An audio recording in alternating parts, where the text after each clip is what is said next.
Nedávno jsem se zúčastnila workshopu běžecké techniky s A-trainingem a díky tomu jsem si uvědomila spoustu svých chyb, na kterých nyní budu pracovat. Workshopu jsem se zúčastnila s tím, že neustále chci zlepšovat a za tu dobu, co běhám, tak mám samozřejmě spoustu zlozvyků a dělám i základní chyby, které se mi právě díky workshopu s A-trainingem povedlo rozklíčovat.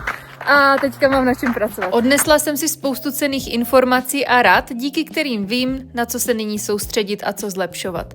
A taky třeba to, jak moc je rozcvička důležitá před každým během. Zažila jsem tam spoustu takových těch aha momentů, kdy jsem si řekla, a jo, takhle to má vypadat. Budu vám tady teď ukazovat svůj progres, svoje tréninky, horší i lepší dny a doufám, že u toho budete se mnou. Díky A-tréninku jsem se dozvěděla, jaké chyby dělám, co cvičit, abych je napravila, co dělat a nedělat.